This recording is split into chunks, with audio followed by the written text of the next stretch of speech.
Assalamualaikum Sobat Pangan, selamat datang di podcastnya Dinas Ketahanan Pangan Provinsi Jawa Tengah, podcast Pangan Talks bersama saya Ferry Haji, dan sekali kita ngobrolin pangan.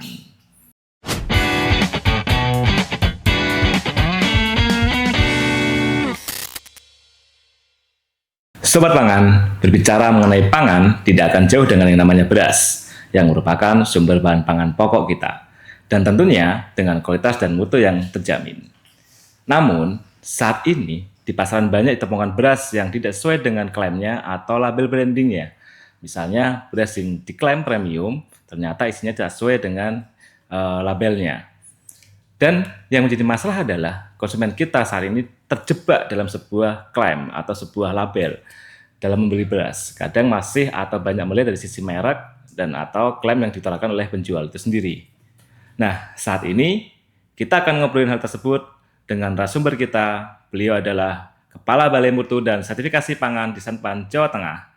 Selamat datang Bapak Dr. Dhani Ramdhani Harun, SP, MSI. Apa kabar Pak Dhani Harun? Baik-baik Pak Ferry, terima kasih atas kesempatannya. Siap.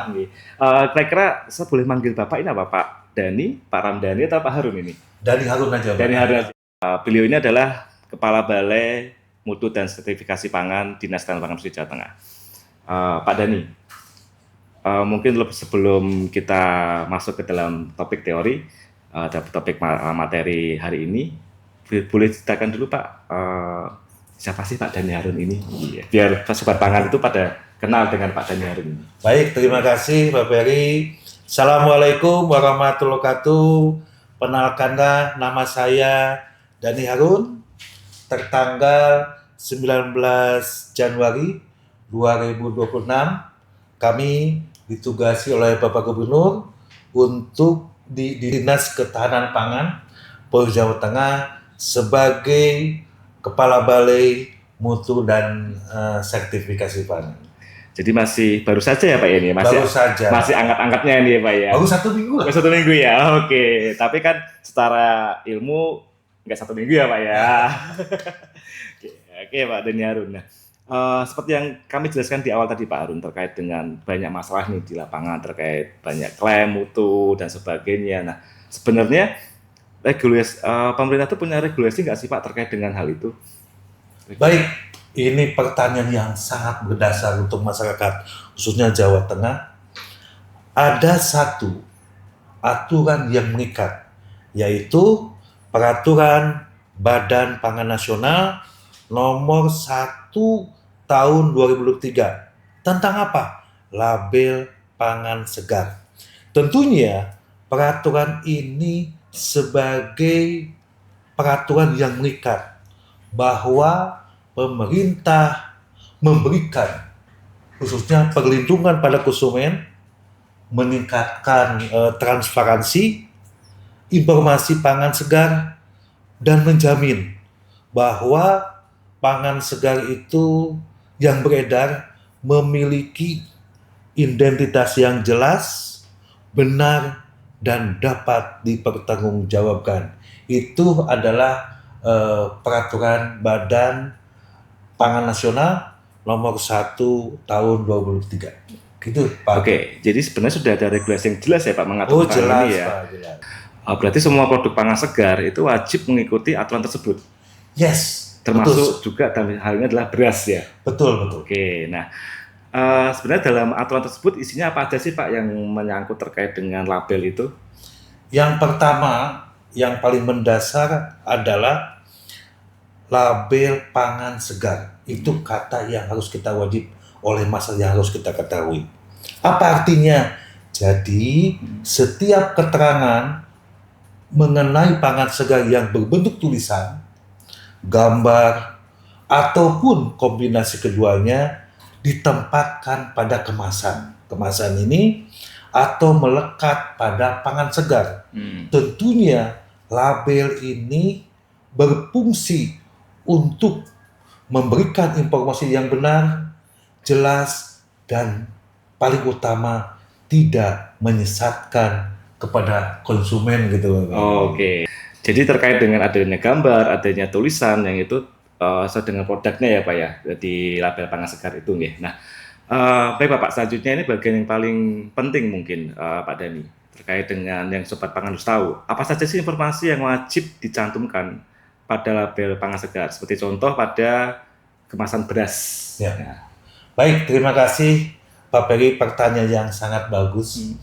Untuk beras kemasan, label pangan segar paling sedikit memuat 8. 8. Yang pertama, nama produk, contohnya beras, kacang hijau, jahe, dan lain sebagainya. Yang kedua apa? Daftar bahan yang digunakan. Ketiga apa? Berat bersih atau isi bersih dari kemasan. Misalnya 5 kg atau 10 kg. Yang keempat, dalam setiap kemasan itu harus ada nama dan alamat pihak yang memproduksi. Yang kelima, ada tanggal pengemasan atau kode produksinya begitu Pak Beri. Yang keenam, tentunya ada nomor izin edar. Kami yang ada di Balai Mutu tentunya mempunyai tugas pokok yaitu merekomendasikan izin edar. Ya, ketujuh, keterangan lain tentunya sesuai dengan ketentuan seperti kelas mutu atau klaim tertentu jika ada. Yang kedelapan itu asal pangan. Begitu.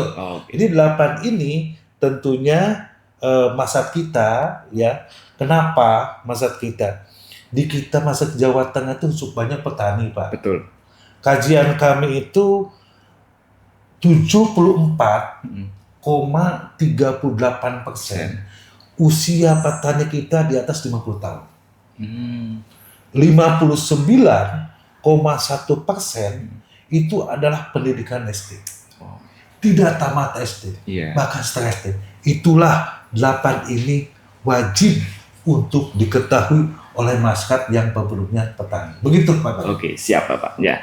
Nah, selain label itu tadi ya Pak ya, label-label di dalam yang harus diwajibkan untuk di kemasan beras. Nah, kadang di masyarakat juga kita sering mendengar ada klaim. Ya betul. Klaim kayak semacam klaim ini beras organik ya, atau klaim ini sudah halal loh berasnya. Nah, atau juga mungkin klaim beras sehat atau beras fortified. Nah, menanggapi klaim-klaim tersebut, apakah itu hanya sekedar klaim saja atau itu memang ada pembuktiannya Pak? Kalau masyarakat ada klaim, yang paling utama adalah harus dibuktikan dengan fakta empirik di lapangan. Contoh, kalau organik, Bapak dan Ibu semuanya itu ada label. Labelnya kecil sekali di sini. Ya, harus melihat di sini. Nah, tentunya yang kedua yaitu beras organik. Masyarakat kita jangan terpengaruh oleh tulisannya besar. Ya. Besar. Kalau ini sertifikatnya apa? Tulisannya kecil. Kecil. Nah, ini yang harus diperhatikan oleh masyarakat. Jangan melihat pada tulisannya beras ini, tapi lihatnya di sini halal dan di sini ada sertifikat organik. Itu faktor penentunya kalau ada klaim. Tentunya kalau hal ini adalah bisa dipertanggungjawabkannya sebagai penerbit bahwa beras ini halal. Nah, itu tadi kan dari kalau kita bicara mengenai label yang harus dicantumkan dalam kemasan ini Pak Haru. Ya. Kalau misalnya para pelaku usaha itu tidak mencantumkan label kemasan atau label terkait dengan halalnya atau mungkin juga klaim dengan beras organik atau mungkin juga mutu premium dan sebagainya. Nah, itu resikonya apa sih Pak bagi pelaku usaha jika tidak mencantumkan label-label tersebut? Baik, ada 3 aspek. Apabila pelaku usaha tidak mencantumkan label, begitu ya. Yang pertama, konsumen akan dirugikan karena apa? Informasi tidak jelas. Informasi ini menjadi faktor penentu daripada pelaku usaha untuk disebarkan. Yang kedua, akan sulit Mm-mm. dilakukan penelusuran jika terjadi masalah. Itu tentunya yang ketiga, pelaku usaha itu dapat dikenai sanksi, Pak, yang bersifat kompulsori atau wajib. Tentunya sesuai dengan perundang-undangan yang berlaku. Iya. Makanya ini adalah peraturannya Badan Pangan nomor 1 tahun 2023. Bapak Ibu. Oke, berarti label itu sangat penting ya Pak bagi semua pihak ya. Penting, ya. Tidak hanya itu sebagai melindungi konsumen saja, tapi juga itu juga melindungi pelaku usaha agar tidak terjebak atau tidak terkena sanksi hukum ya Pak ya. Betul Pak. Oke. Karena label ini akan melindungi semua konsumen sekaligus melindungi pelaku usaha yang patuh pada aturan. Oke. Manfaatnya ganda Pak. Iya. Konsumen dan pelakunya juga. Jadi pelabelan itu tidak hanya sekedar tulisan saja, tapi juga itu sebagai kewajiban dari pelaku usaha dan hak konsumen ya Pak. Iya, betul. Oke, nah saat ini Pak Dhani kan di Balai Mutu dan Sertifikasi Pangan. Ya. Apa sih menyikapi hal tersebut? Apa yang menjadi peran dari Dinas Tahanan Pangan yang dalam hal ini khususnya adalah di BMSP atau Balai Mutu Sertifikasi Pangan terkait dengan penerapan di aturan ini, Pak? Baik, Dinas Ketahanan Pangan tentunya memiliki 2 tugas terkait dengan pelabelan pangan segar. Ya. Yang pertama, Pak Beri, sebagai pihak yang memberikan rekomendasi teknis pada pelabelan produk pangan segar, khususnya yang diajukan oleh pelaku usaha dalam kaitannya apa? Untuk penerbitan izin edar. Yang kedua, kami tentunya melakukan pembinaan, melakukan pendampingan, pengawasan tentunya terhadap penerapan label sesuai dengan apa? Perbanas nomor 1 tahun 2003 tentang apa? Produk pangan segar yang beredar di masyarakat, khususnya di Jawa Tengah. Kami juga melakukan edukasi bersifat pembinaan kepada masyarakat Jawa Tengah khususnya Pak, agar cermat membaca label-label kalau kita membeli produk. Oke. Jadi sebenarnya tugasnya cukup banyak juga ya Pak, dari penerbitan izin, terus dari rekomendasi, dari edukasi, pengawasan, pembinaan. Wah, luar biasa. Dan itu memang kita khusus di Jawa Tengah karena kita di Jawa Tengah ya Pak ya. Betul ya. Oke, mungkin ini yang terakhir ini Pak Dhani sebelum kita closing ini. Mungkin hal ini penting kita oleh Sobat Pangan juga, dan ini yang menjadi pertanyaan-pertanyaan di masyarakat juga. Ya. Bagaimana sih tips-tipsnya nih, tips singkat dari Pak Dhani agar Sobat Pangan itu pada saat membeli produk pangan segar atau membeli beras, nah itu bagaimana membaca labelnya atau agar bisa menjadi konsumen yang cerdas gitu. Baik, ada cara cerdas, khususnya untuk masyarakat Jawa Tengah. 3, dalam waktu singkat, masyarakat Jawa Tengah bisa mengetahui. Yang pertama apa? Label lengkap, di sini label lengkap ya, label lengkap dan terbaca jelas, Pak. Oke, ya. Yang kedua, ada identitas di sini tentang pelaku usahanya. Pelaku usahanya. Ya.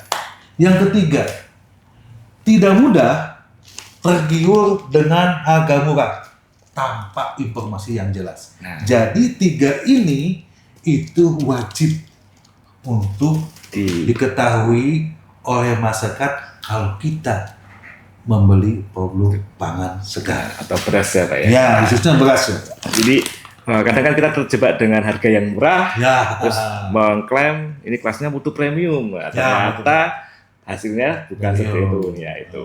Nah, terakhir ini Pak Dhani Harun, yang terakhir ini ya. Ya, pesan buat Sobat Pangan di rumah Pak terkait dengan untuk menjadi seorang konsumen cerdas seperti apa, Pak? Baik, pesan untuk masyarakat Jawa Tengah, marilah kita bersama-sama menjadi konsumen yang cerdas, membaca label pangan segar sebelum kita membeli, dan mendukung peredaran pangan segar yang aman, bermutu, dan tentunya sesuai dengan ketentuan yang ada. Terima kasih Bapak Ibu. Terus sekarang. Oke, Sobat Pangan, itulah pembahasan kita tentang label pangan segar yang mungkin dalam hal ini khusus di beras bersama Bapak Dhani Harun. Semoga podcast kita kali ini bisa menambah wawasan kita, dan tentunya dalam kita memilih pangan bukannya sekedar kita membaca sebuah tulisan atau klaim saja, tapi juga kita harus bisa menjadi seorang konsumen yang cerdas dengan tadi seperti disampaikan Pak Dhani.